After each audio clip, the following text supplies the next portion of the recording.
Shalom, selamat pagi Bapak Ibu, Saudara yang terkasih di dalam Tuhan Yesus Kristus. Baiklah, pada pagi hari ini kita akan bersatu di dalam doa, memulai doa pagi dan praise worship untuk pagi hari ini. Praise and study, Bible study. Mari kita bersatu dalam doa. Bapa di surga, kami mengucap syukur berkat-berkat Tuhan sepanjang minggu ini. Dan pada hari ini Tuhan, kami mau belajar kebenaran firman Tuhan.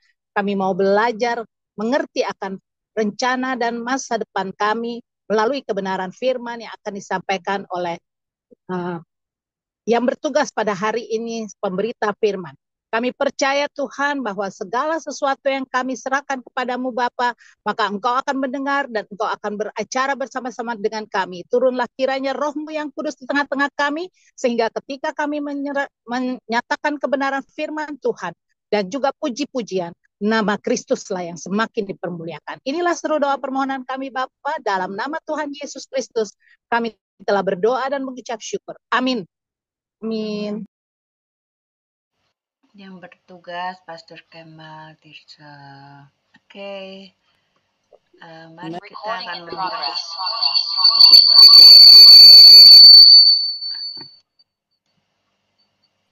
Karena dia mati tadi. Oke, saya share dulu sebentar ya.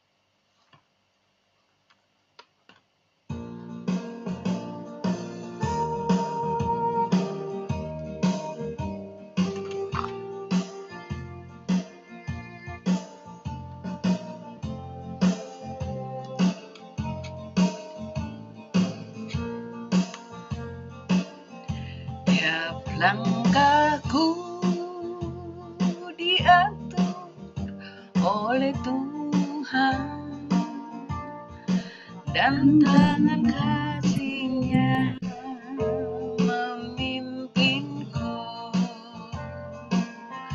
di tengah badai dunia menakutkan. Hatiku tetap tenang teduh,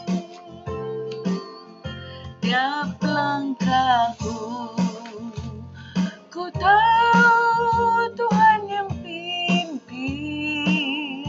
ke tempat tinggiku, dihantarnya hingga sekali nanti aku tiba di rumah Bapa surga yang bakal. Di waktu imanku mulai goyah, dan bila jalanku hampir sesat, ku pandang Tuhanku penebus dosa. Ku teguh sebab Dia dekat,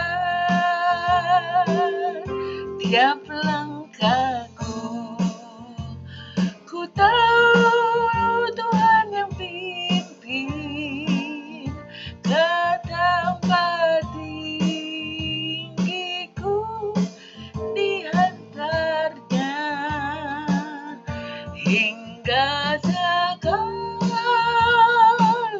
nanti aku tiba di rumah Bapa surga yang bakal.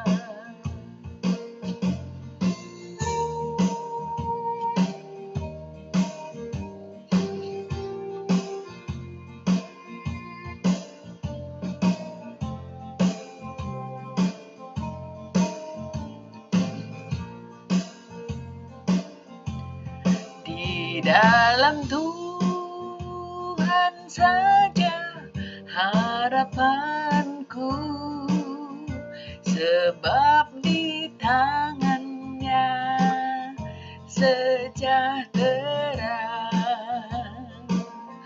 Dibukanya Yerusalem yang baru, kota Allah suci mulia. Tiap langkahku, ku tahu Tuhan yang pimpin ke tempat tinggiku, dihantarnya hingga sekali nanti aku tiba di rumah Bapa surga yang bakal, di rumah Bapa surga yang bakal. Amin, amin, amin.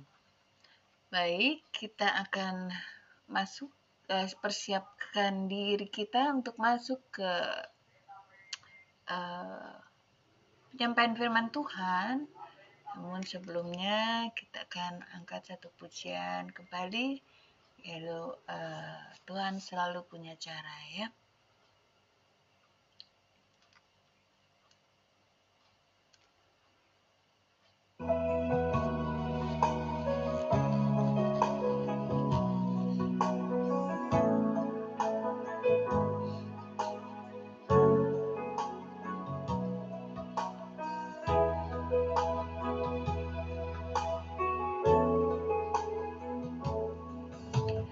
Takkan ku ragu Tuhan, janji-Mu yang menghidupkanku, hanya padamu Tuhan ku berseru,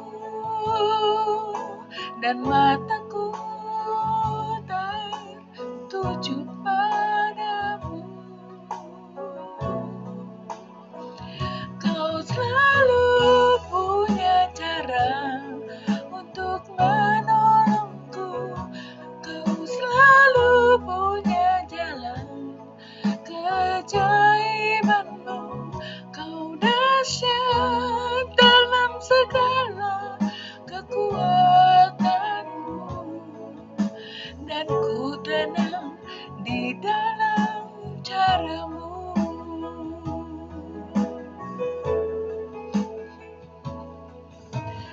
Takkan ku ragu Tuhan, janji-Mu yang menghidupkanku, hanya padamu Tuhan ku berseru, dan mataku tertuju padamu. Kau selalu punya cara untuk menolongku, Kau selalu punya jalan keajaiban-Mu. Kau dahsyat dalam segala perbuatan-Mu, dan ku tenang di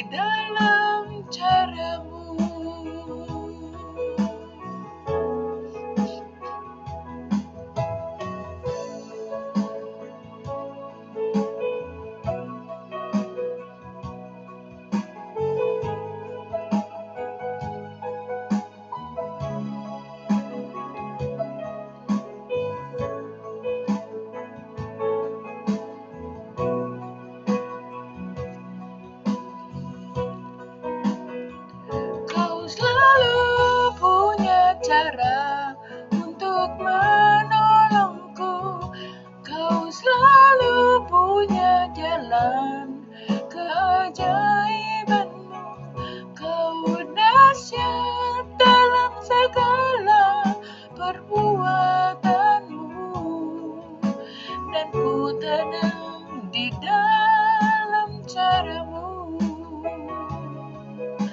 dan ku tenang di dalam caramu, dan ku tenang di dalam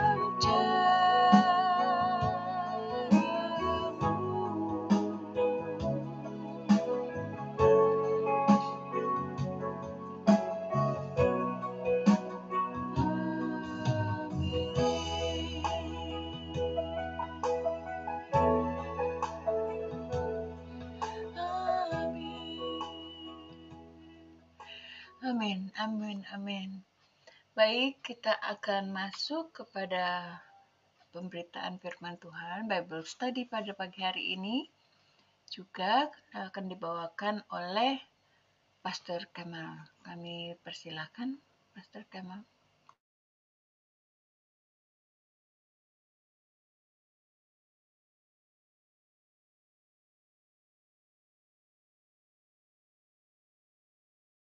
Suaranya, Pastor. Shalom, selamat pagi, saudara-saudara yang dikasih dalam Tuhan Yesus.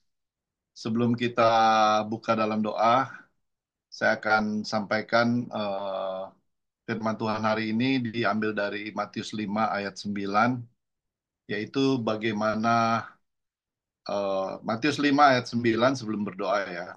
Berbahagialah orang yang membawa damai, karena mereka akan disebut anak-anak Allah. Ini adalah lanjutan dari serial Khotbah di Bukit yang sudah beberapa kali kita laksanakan, mungkin seri ke-7 atau ke-6 atau ke-7 kalau nggak salah. Jadi hari ini kita belajar berbahagialah orang yang membawa damai.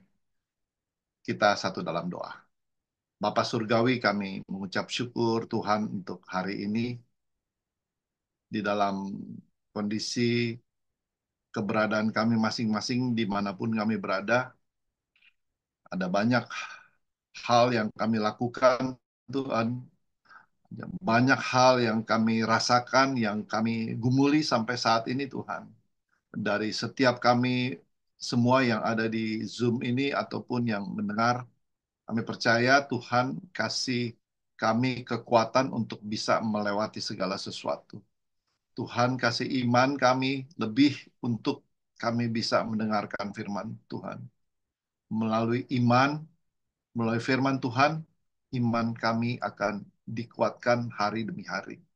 Sehingga ketika kami mengalami hal-hal yang mengenakan atau tidak mengenakan sekalipun, karena iman telah terbentuk di dalam kehidupan kami, ada Kristus yang mengubah kami, dan Kristus akan Kristus campur tangan dalam setiap pergumulan kami. Kami yakin dan kami percaya semua akan kami bisa lakukan. Kami mau menjadi seorang yang membawa damai, karena firman Tuhan hari ini, orang yang membawa damai, mereka akan disebut anak-anak Allah. Terima kasih Tuhan Yesus berbicara pada kami beberapa saat ke depan, karena kami anak-anak-Mu siap untuk mendengar. Di dalam nama Tuhan Yesus kami berdoa. Sama-sama kita katakan amin. Shalom. Shalom. Ada shalom nggak semuanya? Ya. Shalom. Shalom. Jadi dalam bahasa aslinya shalom itu apa? Damai. Damai. Aneh kan? Damai. Damai gitu. Enggak. Tapi kalau kita bilang shalom, semua akan menjawab shalom. Tetapi kalau dalam di bahasa Ibrani itu diaplikasikan ke dalam bahasa Indonesia, shalom, damai, damai, agak aneh ya. Tapi itulah gitu. Jadi sebagai orang Kristen, kita harus menjadi pembawa damai, ya. Di mana dalam situasi apa saat ini, ya, ketika kita tahu banyak di dunia ini, ketika kita keluar atau ketika kita buka di media-media atau media apapun, ada banyak kebencian, pertikaian, peperangan, kekacauan dan sebagainya.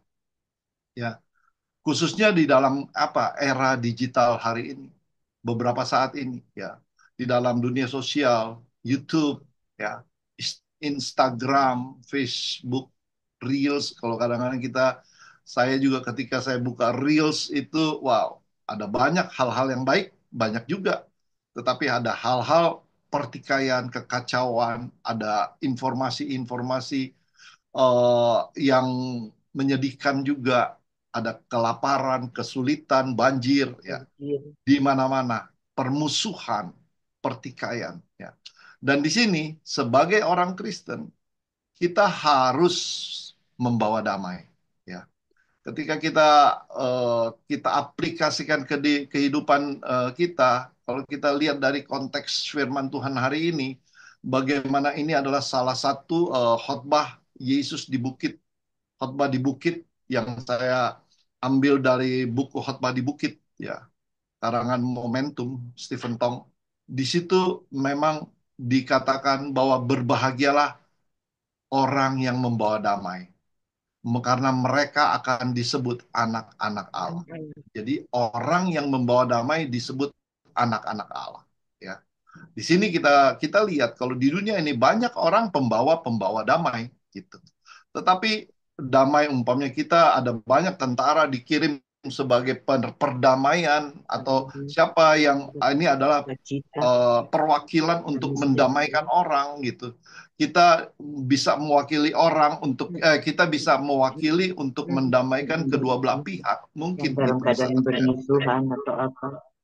tetapi hari ini berbahagia orang yang membawa damai itu untuk setiap kita yang telah mengalami kelahiran baru. Setiap kita di sini, mereka akan disebut anak-anak Allah karena apa? Ada transformasi, ada kelahiran baru, ada manusia lama kita sudah diubah. Di sini yang maksudnya. Jadi kita sebagai anak-anak Tuhan, sejak manusia kita tahu, sejak manusia menulis sejarah atau sejak manusia ada di dalam sejarah, ketika kita lihat di Alkitab juga, ia menulis dengan pena yang dicelupkan dengan apa? Dengan darah manusia. Ada pertumpahan darah yang disebut dalam pertikaian, peperangan, dan sebagai kebencian. Ya, semenjak Adam jatuh dalam dosa, ketika kita tahu Adam jatuh dalam generasi selanjutnya, Kain membunuh Habel, kakak membunuh adik, ya. Kemudian dari bagaimana raja-raja senantiasa menyatakan kebesarannya mereka dengan kebesaran kekuasaan mereka dengan apa? Menindas, membunuh orang, melakukan kekerasan apapun. Ya. Jadi kembali lagi, kita adalah pembawa damai.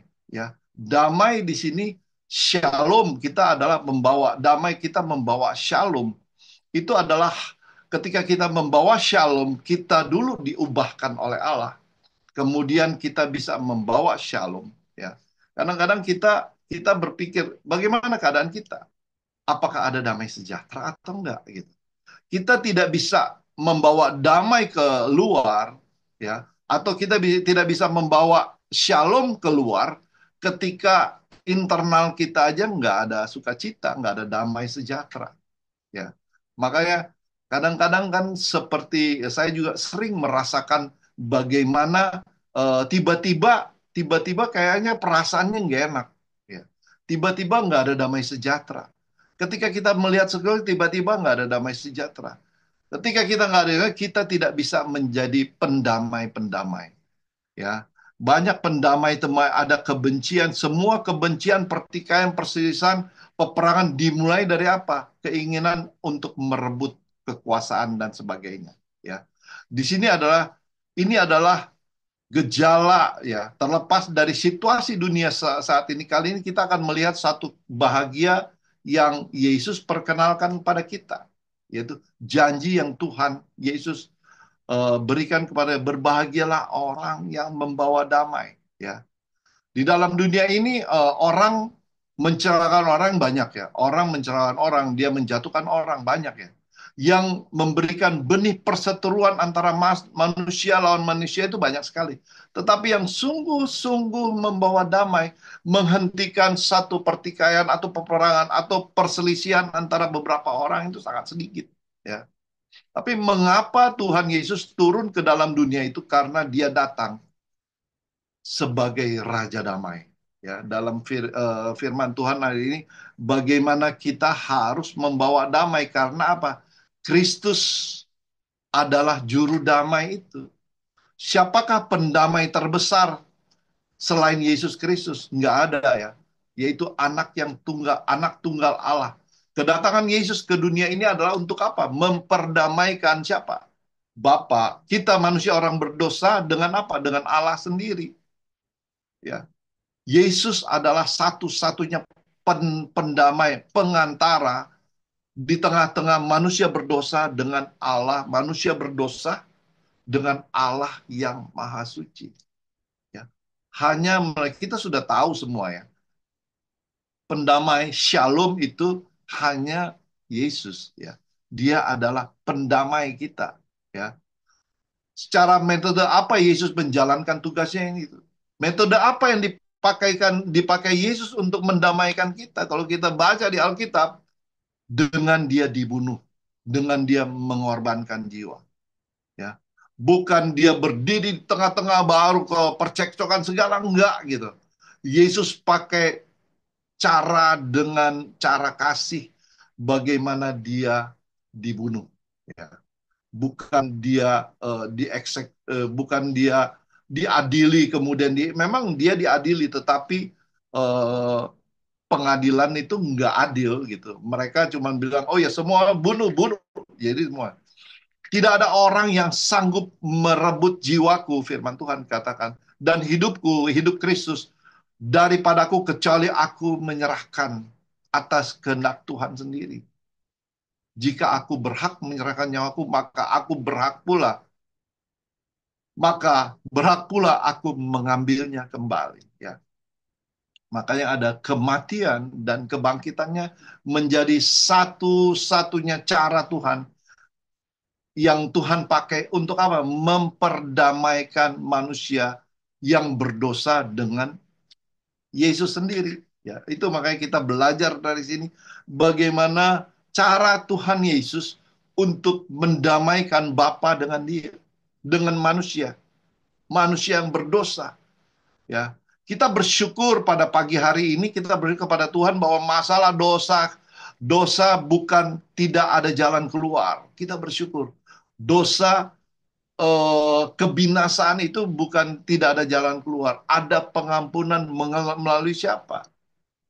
Pengorbanan Yesus 2000 tahun yang lalu dipaku di kayu salib. Itu adalah Injil. Melalui dia mendamaikan kita dengan Tuhan dan dia menyerahkan dirinya sebagai pihak yang harus dihakimi dan harus dihukum oleh pengadilan Allah, yaitu dengan dipaku di kayu salib, yang harusnya menjadi bagian saudara dengan saya, dengan menyangkal diri dan mengorbankan diri membawa orang berdosa untuk kembali kepada Tuhan, menjadi anak-anak Allah yang berdamai dengan Allah. Jadi di sini kalian bagaimana kita membawa damai, karena membawa damai itu adalah anak-anak Allah. Ya, ini adalah rekonsiliasi di dalam kematiannya. Ia melakukan satu replacement, satu kematian Yesus itu penggantian penggantian replacement. Ya, yang menarik proses ini dilakukan dengan cara yang benar.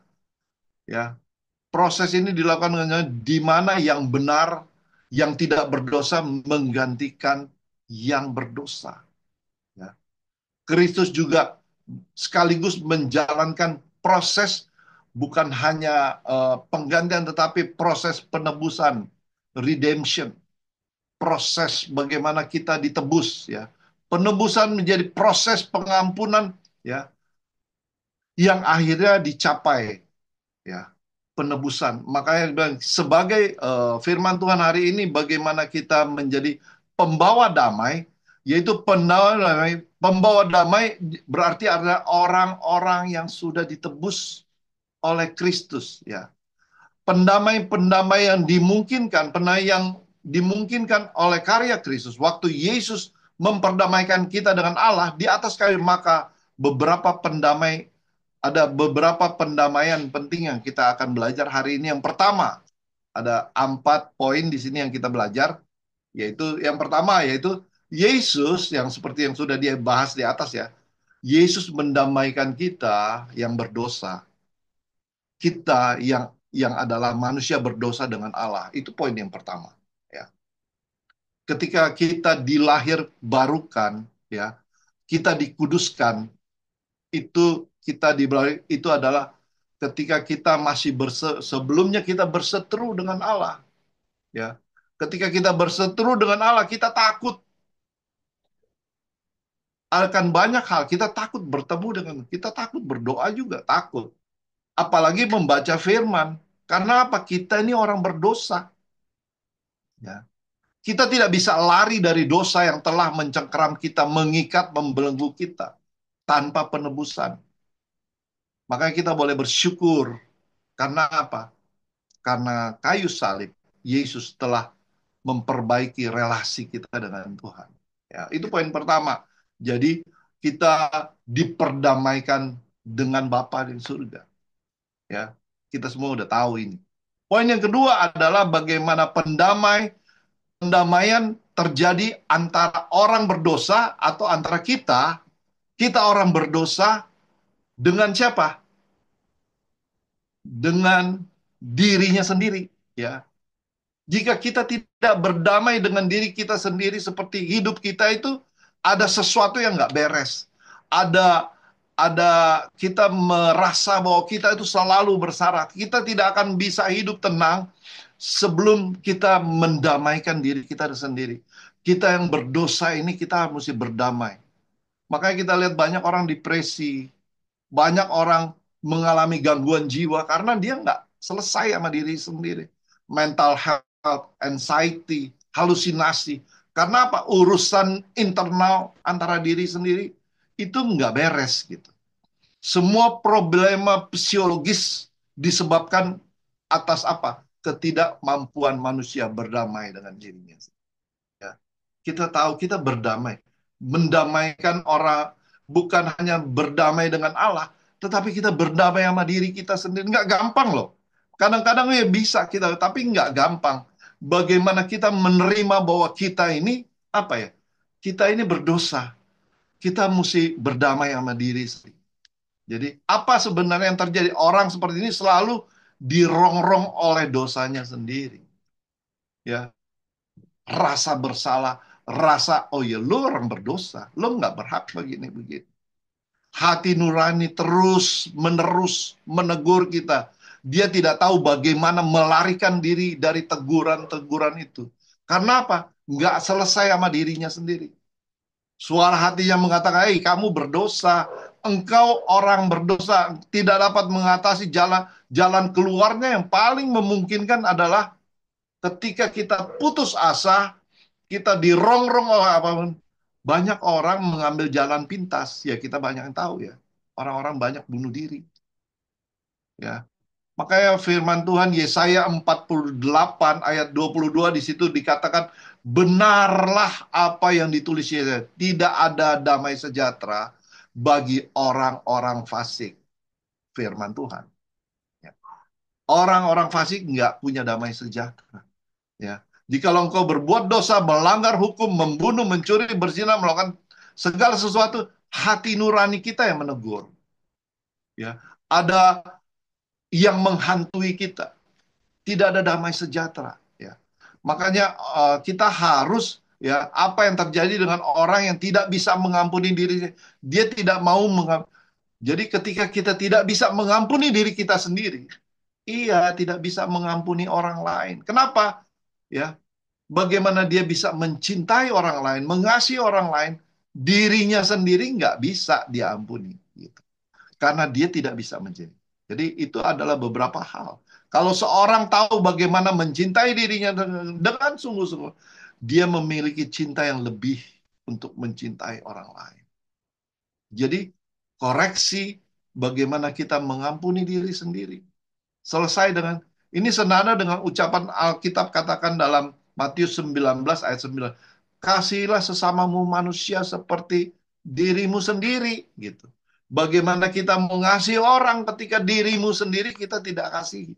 Ya. Kita bawa ke dalam hidup kita, ke dalam sesuatu yang mencemarkan kita. Narkoba, melakukan sesuatu yang melukai diri kita sendiri. Orang yang tidak mencintai diri sendiri tidak mungkin mencintai melihat orang lain. Ya. Dia akan muak melihat dirinya sendiri, apalagi dengan orang lain. Ya. Jadi kita melihat hal kedua, di sini orang yang betul-betul merasakan manisnya diampuni Tuhan. Ya, ketika Tuhan sudah mengampuni kita, harus mengampuni diri kita sendiri. Mampu mengampuni diri, berimbas pada kemampuan untuk mengampuni dosa orang lain juga. Ketika ada orang bersalah kepada kita, kita ampuni. Ya. Ada yang ngata-ngatain kita, tidak baik, kita ampuni. Ya, Alkitab tidak pernah salah, kasihilah sesamamu manusia seperti dirimu sendiri. Jadi itu sesuatu yang mutlak benar gitu. Poin ketiga, yang pertama hubungan kita, yang kedua kita sendiri, orang berdosa dengan diri kita sendiri. Poin ketiga apa? Poin ketiga di situ pengorbanan Yesus di kayu salib memungkinkan kita untuk berdamai dengan orang lain. Saya ulangi, poin ketiga. Ya, pengorbanan Yesus di kayu salib memungkinkan kita berdamai dengan orang lain. Ya. Orang yang terhormat tidak memiliki ya. Ketika kita orang-orang yang punya pandangan yang baik tentang perdamaian, dia nggak memiliki musuh di dunia ini. Ya. Orang Kristen yang rohani yang benar, dia tidak akan punya musuh. Kalau dia hidup baik-baik atau tetapi masih ada saja orang yang memusuhi dia, itu persoalan orang lain. Ya, kadang-kadang ya, oh ya kita baik-baik aja, kita nggak ada urusan sama orang. Tetapi ketika ada orang yang memusuhi dia, itu urusan orang. Itu problema orang lain yang memusuhi, bukan problema kita. Jadi bagian kita rilis aja. Ini sering ya kita, ya udah nggak apa-apa. Gitu. Tapi jangan juga, oh ya saya mengampuni dia, saya mengasihi dia. Tetapi jangan sampai dia lihat lewat di depan muka kita. Itu jadi permasalahan yang lain gitu. Ketika kita mengampuni orang, kita rilis dengan orang, ya kita mengasihi orang itu, mau dia lewat, mau dia apapun, nggak ada masalah. Amin, saudara. Ya. Jadi di sini kita belajar kita dapat meneladani siapa orang yang mengampuni Yesus sendiri. Dari zaman Adam sampai akhir zaman, Yesus adalah satu-satunya figur yang tidak pernah membenci orang lain. Tidak ada persoalan dengan siapapun. Ya. Tetapi banyak orang yang membenci dia. Banyak orang yang membenci dia. Ya.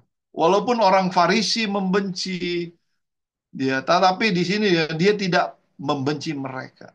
Ya. Orang berdosa, Tuhan nggak membenci orang berdosa. Tuhan membenci dosanya, tetapi orangnya nggak. Dia tidak dendam terhadap orang-orang yang membunuhnya.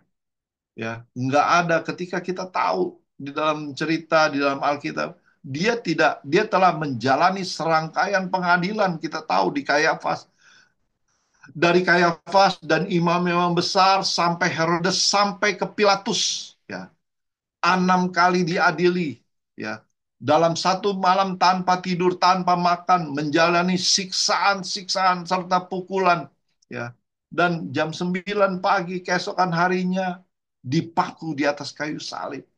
Ini adalah Injil. Ya. Kalau kita teliti, tidak ada satupun perkataan dan kemarahan atau kutuk yang keluar dari mulutnya Yesus. Ya, karena apa? Dia adalah pendamai. Ya.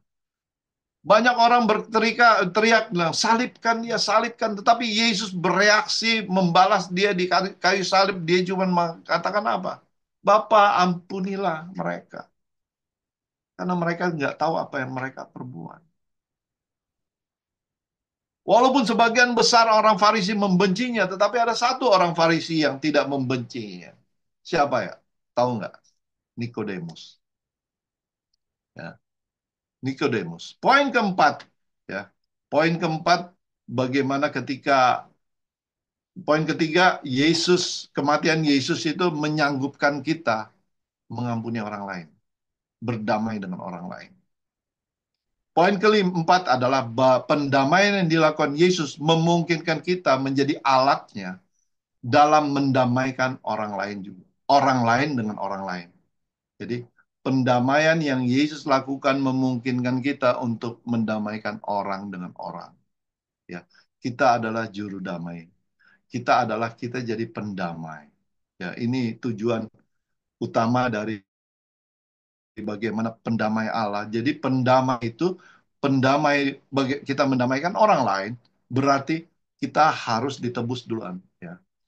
Terkadang kita melihat antara teman dan kolega atau ada konflik-konflik yang kita alami sekarang ini, ada kebencian, penyebabnya kita bisa macam-macam karena cinta uang atau macam-macam. Ya. Karena ada penipuan dan segala macam sehingga orang membenci dari ya ada punya ada maksud-maksud tertentu. Jadi dimanapun kita berada, kita harus menjadi berkat dan menjadi pendamai, karena pendamai itu adalah anak-anak Allah. Kita berperan membuang kebencian, membuang iri hati kita, dan menunjukkan jalan damai kepada teman-teman, saudara, dan kita yang ada di sini. Kita adalah pendamai-pendamai. Makanya hari ini khotbah di bukit yang dalam poin berbahagialah orang yang menjadi pembawa damai, karena dia adalah anak-anak Allah. Ini sesuatu yang simple, tetapi sangat luas ya. Pendamai dapat terjadi berkat pengorbanan Yesus di kayu salib. Itu adalah pendamai. Ya. Amin, saudara. Pendamai bagaimana kita berbahagia. Jadi kan bahagia mereka yang membawa damai, yaitu mendapat sebutan sebagai anak-anak Allah.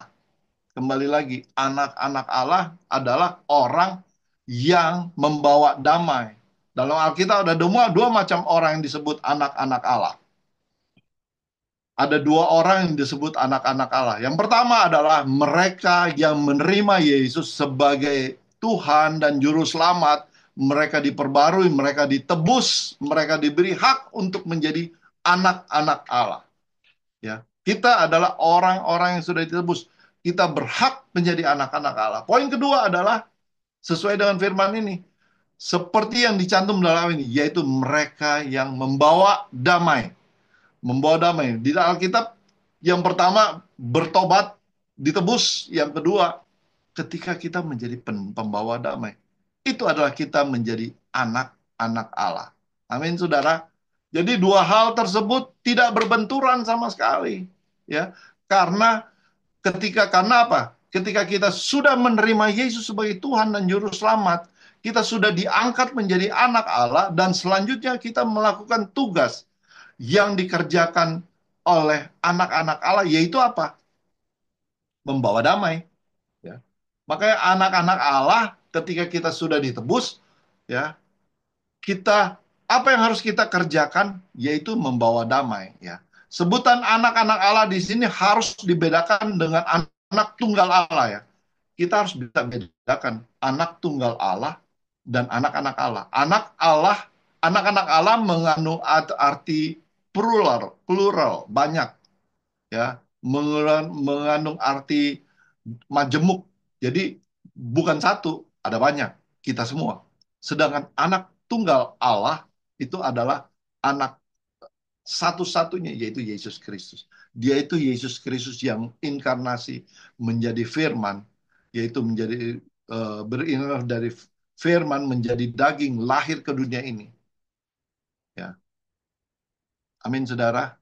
Jadi peristiwa ini tidak akan terulang, ya. Peristiwa ini tidak akan terulang. Natur Allah yang satu-satunya itu nggak bisa. Maksudnya anak tunggal Allah itu tidak bisa dikopi. Natur anak Allah yang satu-satunya itu nggak bisa dikopi atau nggak bisa kita tiru. Ada dua aspek di sini kita belajar bagaimana natur Allah yang nggak bisa yang tidak bisa kita apa ya, nggak bisa ditiru atau tidak bisa dikopi. Yang pertama adalah bagaimana keselamatan. Aspek pertama adalah ketika kita menerima keselamatan dari Yesus Kristus yang diberi dan kita diberi hak menjadi anak Allah, itu hanya satu kali. Kita menjadi anak Allah.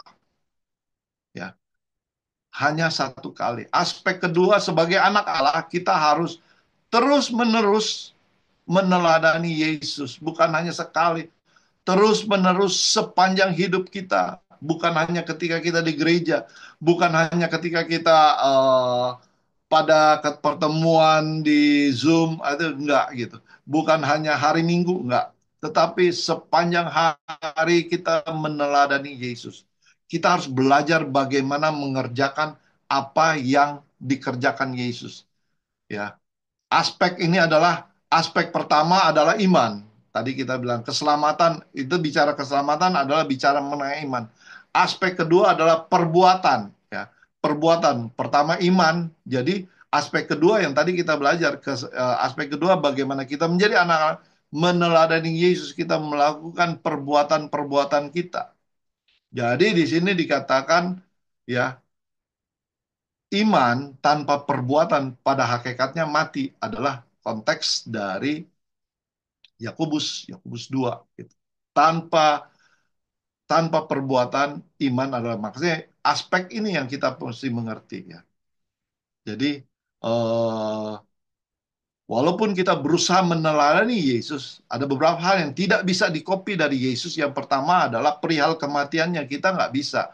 Ketika kematiannya ini kita tidak bisa dengan kematian kita, lantas kita menjadi juru selamat. Nggak bisa. Karena itu adalah prerogatif anak tunggal Allah. Kita tidak pernah akan dapat menjadi Kristus kedua, ya. Nggak bisa gitu.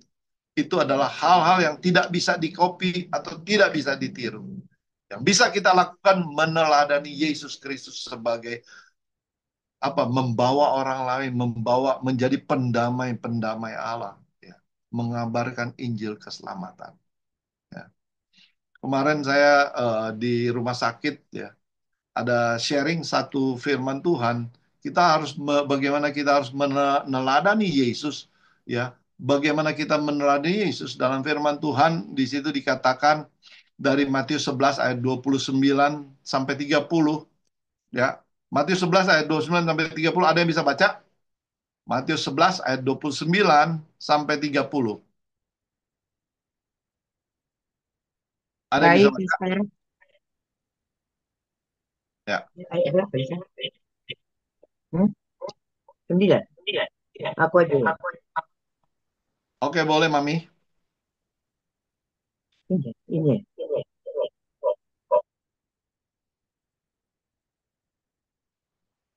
Matius 9 ayat berapa, Pastor? Matius 11 ayat 29.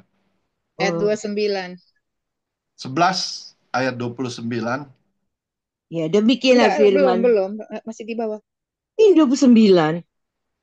11 ayat Itulah kuk yang 29. kupasang dan belajarlah padaku, kata Tuhan Yesus, karena aku lemah lembut dan rendah hati, dan jiwamu akan mendapat ketenangan. Amin. Ya. Pikulah kuk yang kupasang. Pikulah kuk yang kupasang dan belajarlah padaku. Ya. Apakah benar kuk yang Tuhan pasang itu ringan? Ada yang boleh jawab?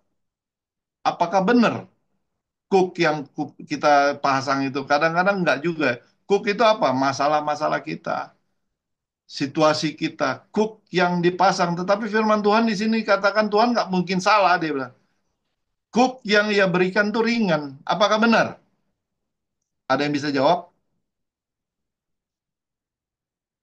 Karena Tuhan yang memberikan ini, firman Tuhan, Dia sang pencipta alam, tidak pernah mengucapkan sesuatu yang salah. Amin, saudara. Udah pasti benar, ya. Tapi bagaimana kita bisa mengerti cooknya itu? Bagaimana? Cook itu bagaimana sih? Kita harus pahami dulu. Kemarin saya bicara mengenai cook ini pada yang orang sakit. Ketika dia sakit, ada cook yang ada beban karena dia belum tahu, mesti ada USG lah, ada pemeriksaan belum tahu gitu. Tetapi di sini dikatakan kuk itu adalah, kalau kita tahu kuk itu adalah sesuatu yang dipasang di pundak sapi, ya, ya sebilah kayu, tahu ya, kayu yang dipasang ditaruh untuk apa? Membajak atau menarik beban, ya. Kuk itu dirancangkan, diletakkan di pundak, bukan satu ekor sapi atau binatang, enggak. Itu dipasang untuk 2 ekor sapi. Ada yang sebelah kiri, ada yang sebelah kanan. Kuk itu dipasang di tengah-tengah. Amin, saudara. Benarkah kuk yang diberikan Yesus itu ringan?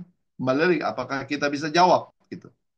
Yesus mengatakan bukan berarti kita bisa menopang kuk ringan itu berhari-hari, enggak juga.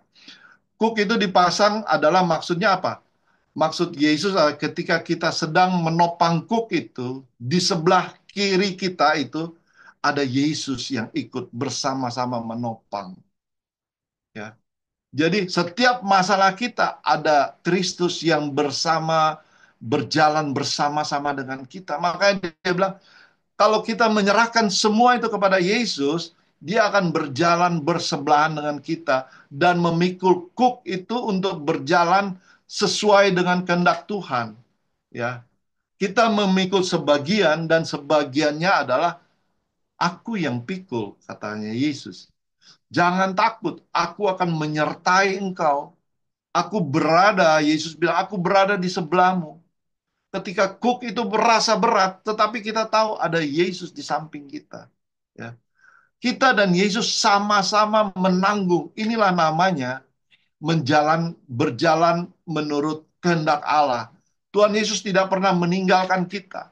Karena apa? Dia ada bersama-sama dengan kita, ya, untuk sama-sama menanggung kuk yang kita pikul. Tuhan Yesus tidak pernah meninggalkan atau meninggalkan kita sendiri juga enggak.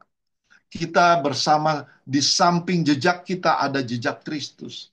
Ya. Kita tidak boleh, dan ketika kita berjalan bersama-sama dengan Yesus, di dalam melangkah kaki itu kita harus seirama juga. Tidak boleh lebih cepat atau lebih lambat, ya. Ketika kita bisa bayangin ketika sapi itu yang satu kencang, satu lambat gitu, dia akan bermasalah juga, ya.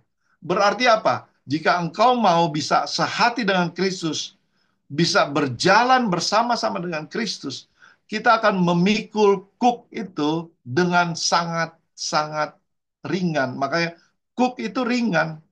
Amin, saudara. Ya, makanya Paulus dalam Filipi 2 ayat 2, ya. Saya udah tulis di sini. Filipi 2 ayat 2, hendaklah kamu sehati, sepikir di dalam satu kasih, satu jiwa, satu tujuan. Sehati apa? Sama seperti Tuhan.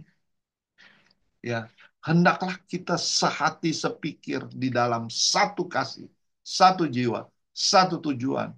Dan selanjutnya ayat 5 Filipi 2 ada, hendaklah kamu di dalam hidupmu bersama menaruh pikiran, perasaan yang terdapat juga di dalam Kristus Yesus. Filipi 2 ayat 5.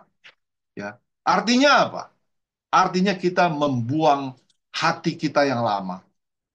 Masa lalu kita yang lama, kita ambil hati Kristus. Ya. Waktu hati Kristus menjadi hati kita, akan mudah bagi kita untuk sehati dengannya. Amin, saudara. Waktu terus berjalan, ya, kita harus mengambil. Jadi kita bukan Kristus yang mengikuti langkah hidup kita, enggak gitu. Jadi bukan maunya kita, Tuhan ikut, enggak. Kita harus melepaskan, membuang kita punya ego. Kita harus ikut sejalan dengan, seperti berbaris. Ya, baris berbaris harus sesuai dengan seirama. Kuk itu akan menjadi ringan. Kita akan menjadi orang yang berbahagia ketika kita membawa damai. Amin, saudara. Karena apa? Kita berjalan dengan Kristus. Berbahagialah orang yang membawa, karena mereka disebut apa? Anak-anak Allah, sesuai dengan firman Tuhan hari ini. Jadi kesimpulannya, ini udah selesai. Kesimpulannya adalah satu, Ada 4 hal ya bagaimana kita didamaikan Allah. Pertama, kita didamaikan dengan Allah. Manusia berdosa, tadinya kita harus berdamai dengan Allah. Ya, dosa-dosa kita harus disucikan dulu. Yang kedua, kita harus berdamai dengan diri kita sendiri. Tadi kita sudah dengar ya, kita harus selesai dulu juga dengan diri kita sendiri. Ya. Poin ketiga, pengorbanan Yesus di kayu salib memungkinkan kita untuk mendamaikan orang lain. Kita berdamai dengan orang lain maksudnya. Kita bisa berdamai dengan orang lain. Poin keempat, pendamaian yang dilakukan Yesus memungkinkan kita menjadi alatnya dalam mendamaikan orang-orang lain kepada orang-orang lain. Ya, itu firman Tuhan hari ini, kita satu dalam doa. Terima kasih Tuhan atas firman Tuhan, sungguh membuat kami bisa, pikiran kami terbuka, kami bisa mengerti bagaimana kita harus menjadi orang pembawa damai, karena kita adalah anak-anak Allah. Kami percaya Tuhan, ketika kita mau pembawa damai dalam versi Tuhan, kita harus mengalami penebusan dulu. Kita harus menjadi manusia baru dulu. Kemudian baru kita harus menyelesaikan diri kita dulu dengan kita orang berdosa. Kita harus selesaikan dengan Tuhan. Kita harus selesaikan dengan diri kita. Kita harus selesai dengan sesama. Kemudian kita bisa menjadi pendamai dengan orang lain. Makasih, ajar kami Tuhan supaya kami boleh menjadi pendamai-pendamai yang ada. Kami boleh berdamai dengan diri kami sendiri. Tuhan. Kami tidak bisa menjadi pendamai ketika kami tidak bisa berdamai dengan diri kita sendiri. Tidak ada kedamaian dalam diri kita juga. Kami tidak akan bisa menjadi pendamai. Terima kasih Tuhan Yesus atas hari ini Tuhan. Biarlah firman Tuhan akan menguatkan kami semua. Di dalam nama Tuhan Yesus kami berdoa. Sama-sama kita katakan amin. Terima kasih. Baik Bapak Ibu, mungkin ada pokok-pokok doa yang akan disampaikan pada hari ini. Dipersilahkan sebelum saya masuk di dalam doa syafaat.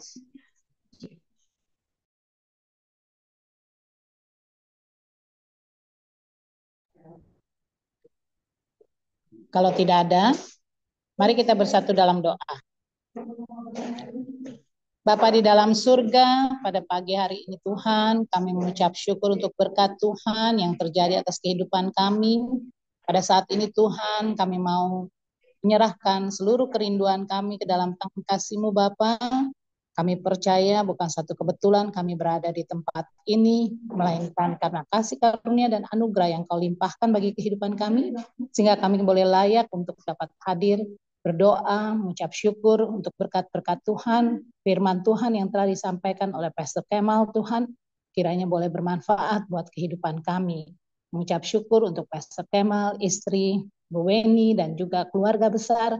Kiranya Tuhan berkati, jauhkan dari segala macam mara bahaya, berikan mereka juga hikmat Tuhan untuk selalu setia di dalam melaksanakan pelayanan-pelayanan dari waktu ke waktu. Kami juga mengucap syukur untuk Ibu Fani Tuhan bersama dengan anak terkasih Daniel Tuhan, dan juga ibunda tercinta Ibu Mami Tina Diana Tuhan, biarlah mereka boleh berusaha hati melaksanakan tugas-tugas pelayanan, tanggung jawab sebagai seorang keluarga yang luar biasa yang Tuhan berkati, yang Tuhan jaga pelihara mereka dan juga jaga mereka dalam segala perkara, dan mereka boleh merasakan cinta kasih Tuhan yang begitu luar biasa bagi kehidupan mereka. Kami juga mau mengucap syukur, mau berdoa juga untuk Ibu Iraleni Mapa bersama dengan suami, anak-anak, cucu, menantu. Kami bersyukur Tuhan keluarga besar ini boleh diberkati dengan berlipat kali ganda Tuhan, bersama dengan saudara bersaudara, dan terutama kami teringat pada Rolof yang saat ini bersama di rumah mereka, di Jelita Tuhan, sama dengan keluarga-keluarga Lokulalan Tuhan, kiranya Tuhan menyertai, memberkati, memberikan mereka damai, sejahtera, sukacita, sehingga Rolof boleh mengalami pemulihan, boleh mengalami kesembuhan. Dan kami juga tetap berdoa untuk Devi Tuhan, biarlah dia juga dengan sukacita melakukan tanggung jawabnya tugas-tugasnya Tuhan, dengan percaya ada tangan Tuhan yang selalu menolong dia setiap saatnya. Kami tak lupa mau berdoa untuk hamba-hamba Tuhan yang selalu datang dan selalu membawakan kebenaran firman Tuhan di setiap waktu dan kesempatan.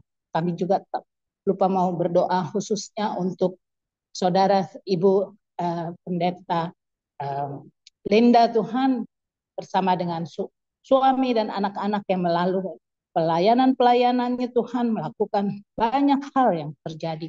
Demikian juga untuk pekerjaannya, kiranya Tuhan juga memberkati, menyertai pelayanan, pekerjaan, dan juga langkah juang keluarga ini di dalam memuliakan nama Tuhan. Kami juga berdoa khususnya Bapak Johannes Jonathan Parapak Tuhan, yang Jonathan Simanjuntak Tuhan, yang saat ini sedang berada di keluarganya di Kalimantan Tuhan, bahwa mereka sedang melakukan pelayanan-pelayanan untuk keluarganya yang sedang berduka. Kiranya Tuhan juga menyertai perjalanan mereka, menyertai keluarga mereka, dan berikan juga damai sejahtera dan sukacitamu Tuhan. Kami juga mau berdoa Tuhan untuk Pak Julius Go Tuhan, dalam setiap rancangan masa depannya. Kiranya Tuhan juga mau menyertai memberkati mereka Tuhan. Dan akhirnya Tuhan, ketika kami mau mengakhiri doa kami pada pagi hari ini, kami mau berdoa seturut dengan doa yang Tuhan ajarkan. Bapa kami yang di sorga, dikuduskanlah namamu, datanglah kerajaanmu, jadilah kehendakmu di bumi seperti di sorga. Berilah kami pada hari ini makanan kami yang secukupnya, dan ampunilah kami akan kesalahan kami, seperti kami juga mengampuni orang yang bersalah kepada kami. Dan jangan membawa kami ke dalam pencobaan, tapi lepaskanlah kami daripada yang jahat. Karena Engkau yang punya kerajaan dan kuasa dan kemuliaan sampai selama-lamanya. Amin.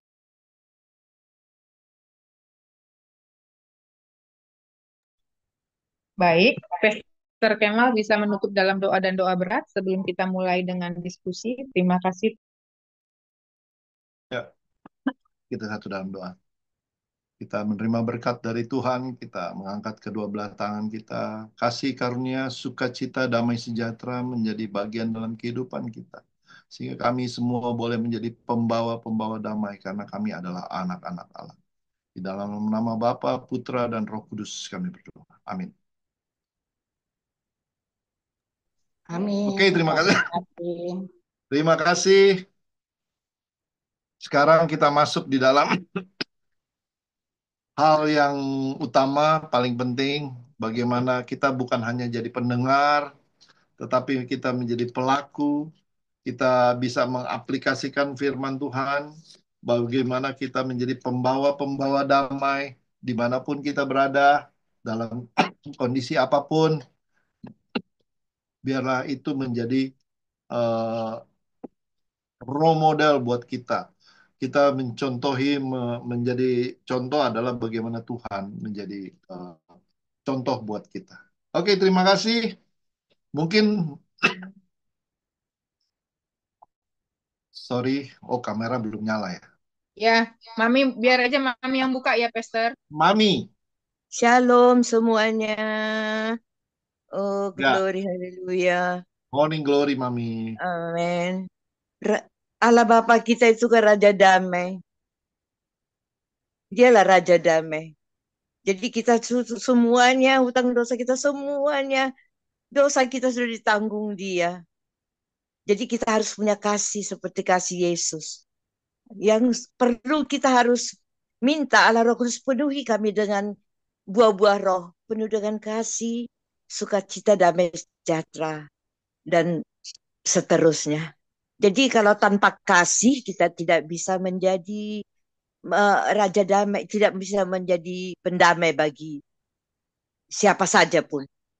Padahal kita ini orang yang sudah ditebus, Allah Roh Kudus sudah memberikan kita menjadi anak-anak Allah. Kalau kita sudah punya hati yang mengasihi seperti hati Yesus, itu tidak gampang. Itu harus tulus, ikhlas, dan murni. Karena semuanya yang kudus, yang mulia itu kan milik Tuhan. Tapi karena kita sudah dimeteraikan di dalam nama Tuhan Yesus, dipenuhi dengan kasih, sukacita, damai sejahtera, penuh dengan kesabaran, kemurahan, kebaikan, kesetiaan, kelemah lembutan, dan penguasaan diri. Jadi Kita yang masih Tuhan beri hidup ini, karena apapun kita lakukan, kita tidak bisa balas sedikit buat Tuhan Yesus. Karena kita ini hanya diciptakan dari debu menurut saya. Jadi saya ini, kita semua orang percaya, kita harus beda banget dengan orang dunia. Segala keegoisan, semuanya sudah harus tidak punya lagi. Dan malah harus, seperti saya ini harus bertanggung jawab di hadapan Tuhan, bahwa hidupku harus lahir baru, hidup baru. Hidupku bukan aku lagi, tapi Kristus Yesus yang hidup dalam hidupku.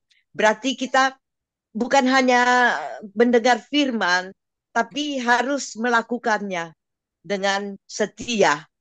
Karena harus setia. Tanpa kesetiaan kita tidak mungkin amin di hadapan Tuhan. Jadi jangan lagi kita sebentar baik, sebentar jahat, sebentar mau mendamaikan orang, sebentar kita sendiri belum berdamai dengan diri kita sendiri.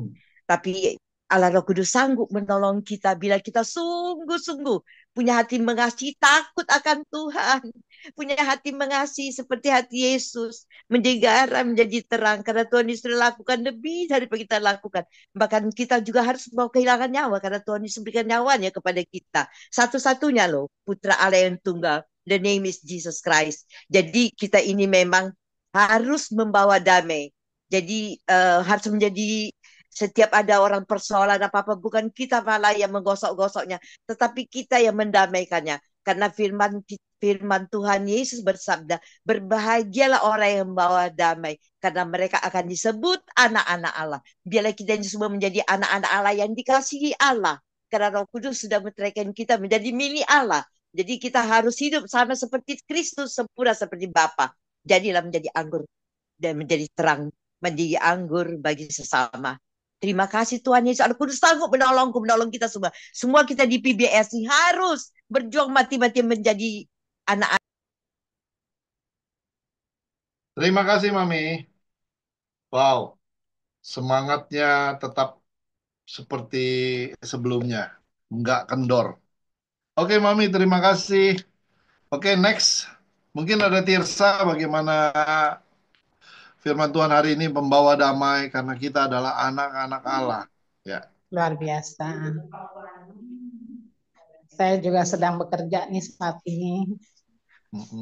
Jadi puji Tuhan, namun kita masih bisa mendengarkan firman, kita masih bisa sama-sama berdoa, itu luar biasa ya.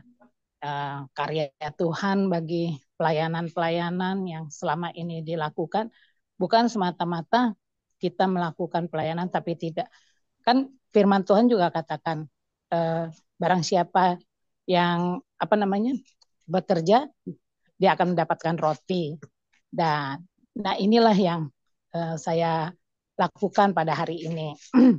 Tapi tetap tidak pernah melupakan bahwa tanggung jawab kita sebagai hamba Tuhan, sebagai orang yang melayani, kita tetap harus lakukan sesuai dengan koridor-koridor yang sudah ditetapkan oleh firman Tuhan. Dan saya terkesan pada hari ini bahwa ada satu kata yang disampaikan oleh Pastor Kemal, bahwa kita melakukan sesuatu, tetapi kalau ketika kita melihat orang itu, kita rasanya, oh, saya udah mengampuni, tapi orang itu nggak usah di depan mata saya. Itu mungkin dulu saya ya, seperti itu. Tetapi setiap hari saya melakukan doa Bapa kami, maka kalimat ampunilah kami seperti kami mengampuni orang yang bersalah kepada kami. Bukan semata-mata kita aja yang merasa bahwa ada orang yang bersalah kepada kita, tetapi ada kita juga melakukan kesalahan kepada orang. Jadi tiap hari doa Bapa kami itu sangat bermanfaat buat saya pribadi. Itu yang saya dapat dari firman Tuhan hari ini. Tuhan Yesus memberkati. Ya, terima kasih. Terima kasih Bu Tirsa. Jadi bagaimana kita jadi pembawa damai, yaitu bagaimana kita dalam hal mengampuni. Ya, kalau saya bisa ambil kesimpulan secara garis besar, bahwa mengampuni itu mesti tulus dari hati nurani yang paling dalam. Bagaimana Tuhan mengampuni dosa kita yang begitu bobrok kita, tetapi Tuhan tidak memperhitungkan apapun. Ya. Oke, silakan. Ada yang lain? Bu Fani, silakan. Atau ada Bu Fani dulu deh. Apa kira-kira yang firman Tuhan yang mengena hari ini supaya apa namanya bisa memberkati kita? Gitu. Baik, puji Tuhan. Eh, kalau dari Fani, maknanya memang kalimatnya kayaknya simpel ya, bahwa kita harus menjadi pendamai karena kita kalau kita mau jadi apa pendamai di Matius 5 tadi dikatakan ayat 9 kita akan menjadi anak-anak Allah. Itu kalimatnya sepertinya apa ya kalimat ya. Tapi kalau kita mau belajar tentang firman itu sebenarnya dalam karena tidak semudah yang kita ucapkan. Karena tadi seperti Bu Tisa ada singgung bahwa kalau orang itu ya udah aku maafin kamu, aku maafin kamu, aku begini. Tetapi kita harus belajar, orang dunia aja tahu loh ada bukunya bahwa memaafkan, mengampuni beda dengan melupakan. Jadi tadi seperti Pesa juga ada singgung, Bu Tirsa ada singgung, saya sangat diberkati. Kalau kita betul-betul memang mengampuni dengan tulus ikhlas, kita pinjam bahasanya Mami tadi dengan murni dan kasih, even orang itu tadi ada di depan biji mata kita, bahkan riwa-riwi di depan kita, dan kita harus berhadapan ke again, dengan lagi dan lagi dengan orang itu, kita harus tetap dengan porsi hati yang sama, bahwa iya aku udah ngampunin kamu, whatever you say, whatever you do, aku ya tetap I bless you gitu. Memang nggak mudah, tetapi karena kita udah orang yang sudah mengenal firman, orang percaya, yang kita saat ini sedang belajar benar-benar menuju arah orang yang seperti Bapak mengatakan, aku menginginkan engkau menjadi hambaku yang setia dan berkenan saat kita nanti dipanggil pulang atau Tuhan datang, itu adalah tugas PR kita. Jadi kalau buat saya, mungkin kalau memberi apa-apa itu masih kayaknya ringan ya. Even kita nggak terlalu suka orang itu, tapi karena kita merasa nggak apa-apa lah kalau memberi gitu. Tapi mengampuni dalam versi orang itu sudah begitu melukai kita, tapi kita harus memberkati dia dan dia masih eksis di depan kita dengan segala sikap, kata, hati, pikiran, perbuatannya yang luar biasa. Itulah baru betul-betul dikatakan menjadi orang yang pendamai, yang punya hati damai, yang dimaksud dalam Matius 5 ayat 9. Karena kita menjadi anak-anak Allah. Karena Tuhan tidak pernah membenci orang. Dia hanya membenci sikap dosanya. Sikap hati orang itu yang dia nggak suka kalau orang itu berdosa. Dan di sini memang harus diekspresikan, harus diaplikasikan. Karena apa? Satu saya dapat di apa ya namanya ayat firman Tuhan di sini mengatakan di Roma 12 ayat 18. Sedapat-dapatnya kalau hal itu tergantung padamu, hiduplah dalam perdamaian dengan semua orang. Nah, kita belajar nih di Roma 12 ayat 18 ini. Jadi, tadi yang seperti kita ini ya, kita bahas tadi bahwa kalau kita mengatakan kita mau jadi orang yang berdamai, bawa damai, whatever, kalau hal itu terjadi pada orang lain, mendamaikan si A sama si B sama si C, itu better.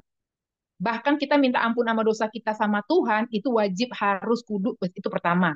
Berdamai dengan diri sendiri, memperbaiki gambar diri ya. Kalau saya belajar dulu tentang kebenaran firman tuh, bagaimana kita menerima diri kita, mengaccept diri kita, bahwa iya aku orang berdosa, aku minta ampun sama Tuhan, aku mau berdamai dengan diriku, dan aku minta aku diampuni, dilepaskan, dan aku nggak mau lakukan lagi, aku mau jijik dengan dosa-dosa.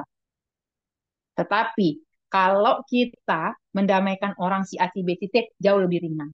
Persoalan yang pribadi yang sangat tergantung sama kita adalah kalau kita berdamai dengan orang yang sangat menyakiti kita masih harus bertemu, berkata, bahkan kita harus apa ya, kayak tadi dibilang, harus berhadapan muka, bahkan mungkin nggak sekali dua kali dalam beberapa hal yang kita mesti selesaikan. Apakah kita masih punya hati yang sama?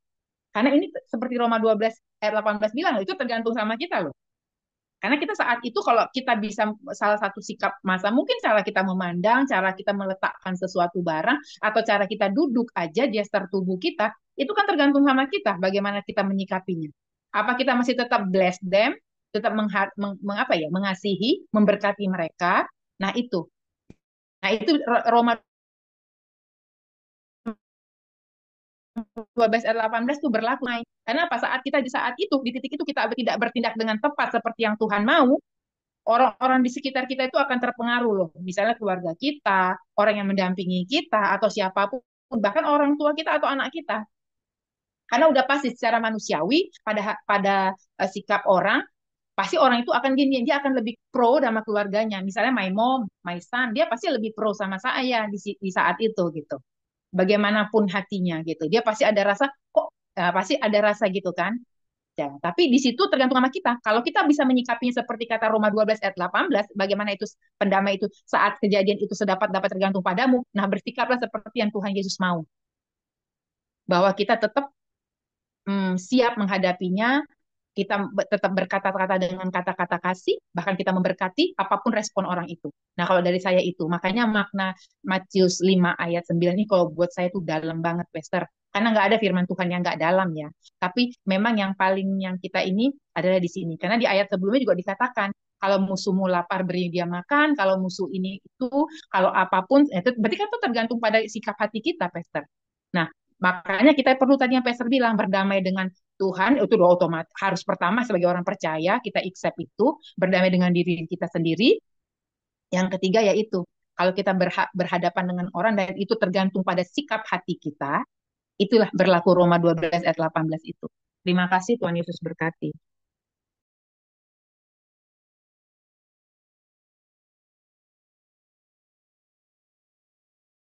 Suaranya Pastor. Roma 12 ayat 18 ya, sedapat-dapatnya kalau hal itu tergantung padamu, hiduplah dalam pendamaian dengan semua orang.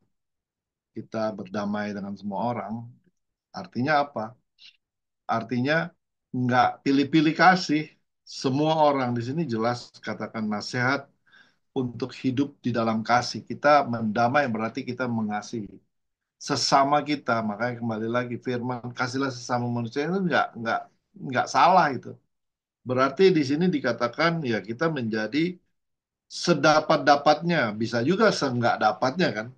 Kalau hal itu tergantung kepadamu, kalau itu merupakan satu dari kalau bahasa Indonesia masih ini di situ dari pihakmu berusahalah sedapat mungkin. Jadi dari pihak kita sedapat mungkin untuk hidup damai dengan semua orang. Jadi itu mesti menjadi alasan buat kita dari pihak kita, gitu.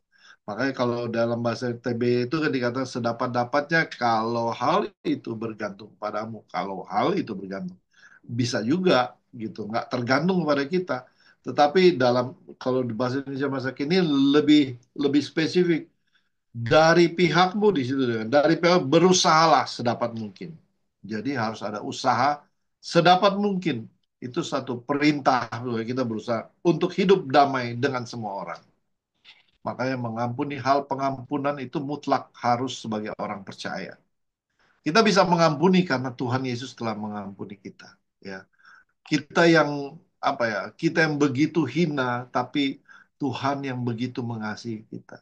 Makanya ketika Tuhan mengasihi kita, siapa kita nggak mengasihi orang lain? Sebetulnya itu kembali lagi kepada kita. Hal mutlak yang harus dilakukan, ya, berusahalah sedapat mungkin untuk hidup damai dengan semua orang. Nggak gampang sih. Untuk menjalankan itu kita perlu Tuhan. Kita perlu didamaikan dengan diri kita sendiri, kita perlu didamaikan dengan Tuhan. Dan kita perlu Roh Kudus yang bekerja, bukan kemampuan kita secara kita sih nggak mampu gitu. Tetapi Amin. Roh Kudus yang akan memampukan kita. Oke, silakan ada lagi sebelum ini Bu Ira dulu. Apa yang kita dapat dari firman Tuhan atau apa refleksi apa atau kira-kira hal apa gitu supaya nggak lari dari konteks. Berbahagialah orang yang membawa damai. Ya, Silakan. oke. Ini saya lagi baca-baca terus sampai lagi merenung-merenung gitu ya. eh Soalnya pasti tahu kan aku pasti lagi siapin apa juga gitu yang lain-lainnya. Jadi Ya. aku lagi merenungkan itu adalah berbahagialah orang yang membawa damai. Kata berbahagia, gitu kan?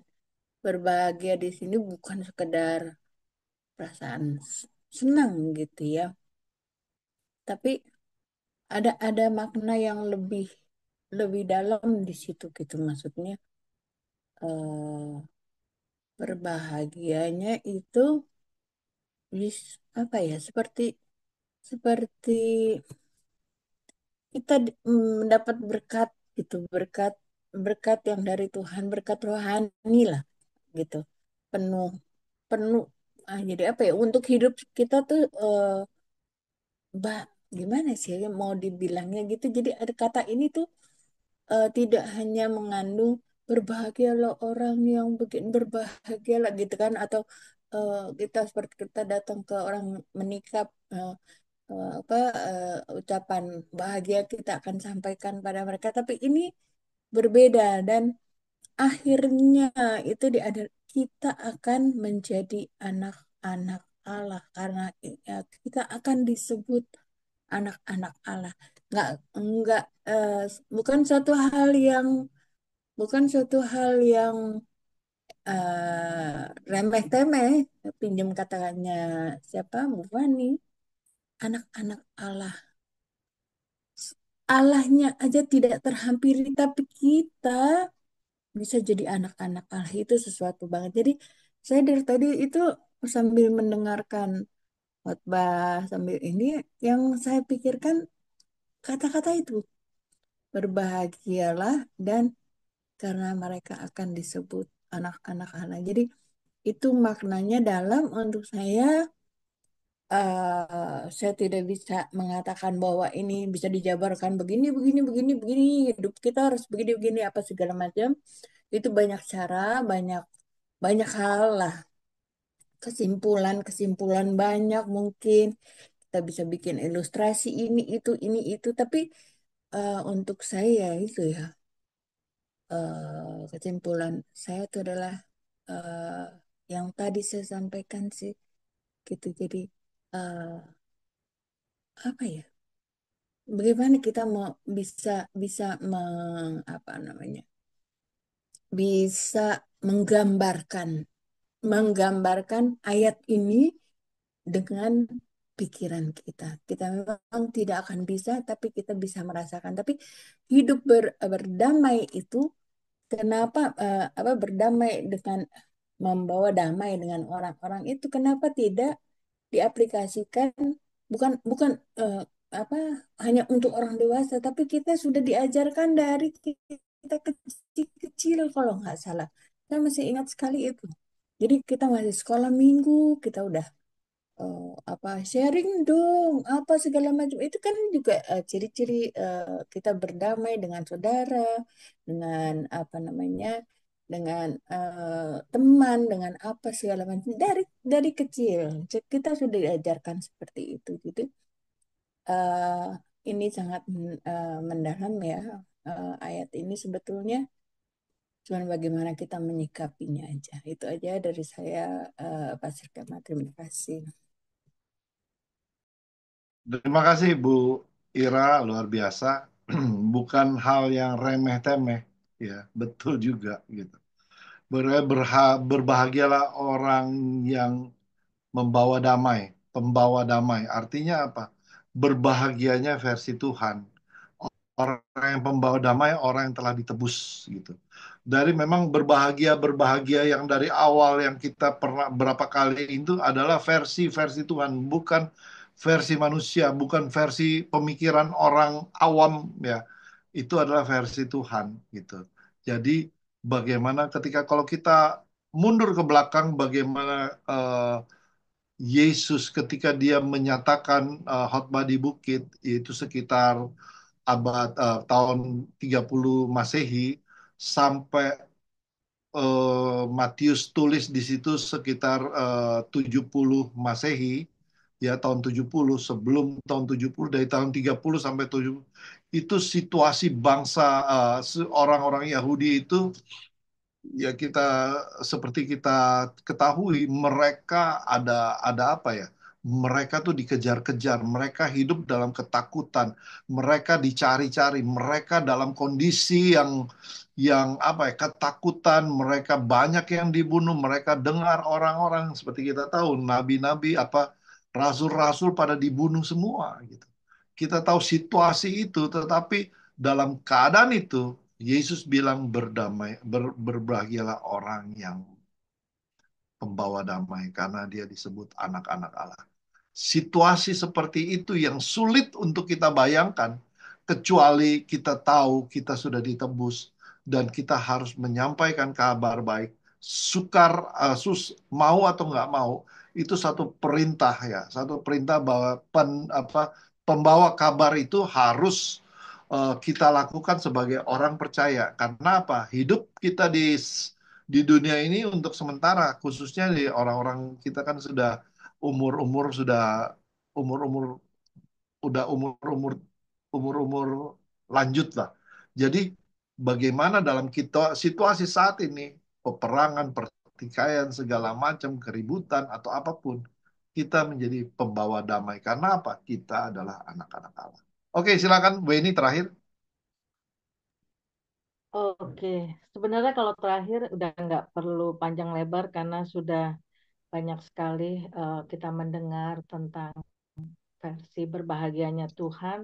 Tapi setelah saya mendengar dari upasan dari Pak Kemal tentang berbahagia orang yang membawa damai, dari tanggapan-tanggapan, dari masukan-masukan, dari refleksi dari teman-teman seiman, semakin mau mengatakan betapa beruntungnya saya. Betapa saya seperti mendapat jackpot. Saya mendapat, kalau bahasa dunia ada katakan mendapat durian runtuh. Seperti semestinya saya nggak pantas menerimanya, tapi inilah posisi status yang Tuhan berikan, bukan status yang di PHP-in, memberi harapan palsu, tapi status yang jelas. Ketika saya suatu hal yang beruntung, saya mendapat harta karun, semestinya tadi Pak Kemal sudah jelaskan bagaimana kenapa kita disebut berbahagia ketika kita didamaikan, ada 4 poin, bahkan ada 2 aspek, dan ditambah lagi dengan masukan-masukan dari Mami Tina, dari Ibu Fani, Ibu Desa, Ibu Ira. Tapi kembali kalau saya ngelihat ketika kita merasa diri kita I'm so blessed, terus saya habis itu selalu saya punya kepikiran what next? Apa stop sampai di situ ketika kita dikatakan kita berbahagia, ketika kita didamaikan oleh Tuhan? Tapi kan di sini tadi saya sempat ingat ada poin keempat bahwa kita memang nggak gampang nih ketika kita didamaikan, kita bisa melayani Tuhan dengan memperkenalkan kasih dan pengampunan Allah kepada orang-orang lain. Kita menjadi utusan Injil tentang bersukacita versinya Tuhan. Terus status kita berubah, otomatis kita menjadi anak-anak Allah tuh tadi Ibu Ira juga udah gambarkan ya, bagaimana kita sulit menghampiri Allah, tapi ini dinyatakan kita menjadi ahli warisnya. Kita bukan menjadi hambanya, kita bukan menjadi pelayan Tuhan kita, tapi kita menjadi utusan, kita anak-anak Allah yang menggambarkan bukan hanya otoritas, tapi juga ada keintiman yang erat dengan Allah. Karena disebut anak-anak Allah, kita juga bisa memanggil dia Bapa. Kita bisa menikmati relasi dengan Allah. Kita seorang anak pada Bapa. Ini kan keistimewaan yang sangat besar menurut saya ya. Tapi satu yang di sini yang saya mau tekankan, pada saat kita menjadi utusan pembawa damai, tidak mungkin berita damai ini memberikan pendamaian yang sejati kecuali di tengah-tengah berita damai ini ada seruan yang menyatakan dosa dan teguran untuk segala bentuk, baik itu kecemaran, namanya dosa ya, tanpa seruan, bertobatlah kamu, tidak akan ada pendamaian sejati. Ini yang membuat pembawa berita kebenaran, kalau kita baca, nabi-nabi banyak yang dianiaya, banyak orang yang tersinggung karena berita ketika pembawa damai ini akan menyampaikan itu.